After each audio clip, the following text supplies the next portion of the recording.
Hello, everyone, and welcome to Outline Motivation for LGBT creators, musicians, and athletes.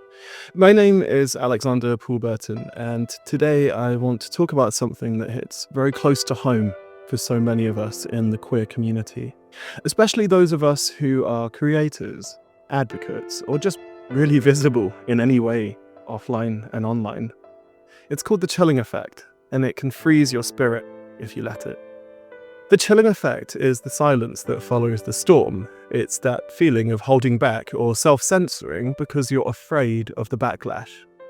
You know the feeling.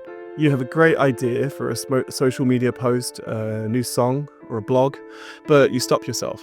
You stop yourself because you're worried about the trolls, malicious reports, endless harassment.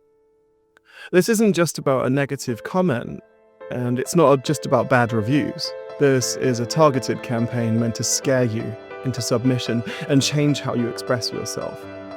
I know this feeling personally. I've gone from being an openly visible creator, fearless in my work, to being cautious now about when I should go to a cafe or a restaurant in case I've been reported by email or online or something. I've been scared because I worried people had been sending false information about me, so I changed coffee shops. This morning I didn't want to go to the coffee shop because I had anxiety. Now it might be slightly neurotic perhaps, but the genesis is real. This is the goal of the chilling effect, to make a digital threat bleed into your real life. They want to make you retreat. They want you to hide. The attack on our authentic self. For LGBTQ+ creators, our art and our identity are inseparable. My music, my writing, it's all tied to my journey as a queer man.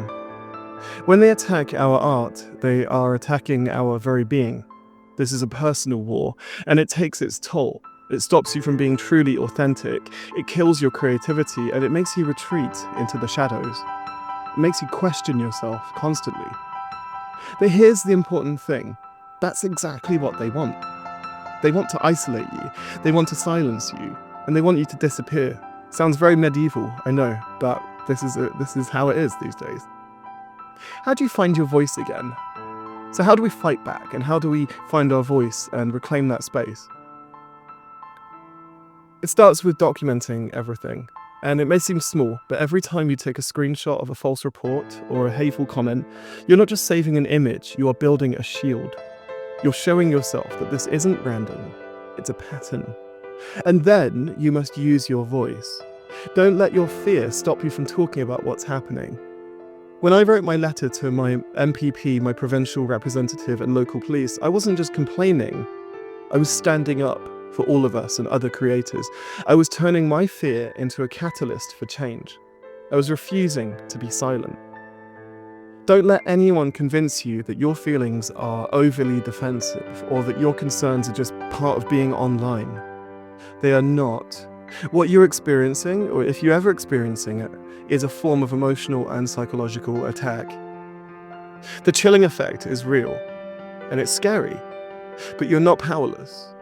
You are not powerless. By owning your story, documenting your experience, and speaking out, you're not only reclaiming your own life, but you're giving others the courage to stand up and say, "We will not be silenced."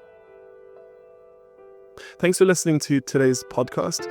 Not the most motivational, but perhaps gives you some insight, or maybe kind of makes you think about your own online presence and how you can protect it, and ultimately protect your authenticity. I've been Alex, this has been Outline Gay Motivation, and thanks for listening. You can find more episodes on my YouTube channel if you search for Alexander Poole-Burton, or you can check out my website, alexanderpoolburton.com, where there's plenty more of these episodes. Thanks for listening.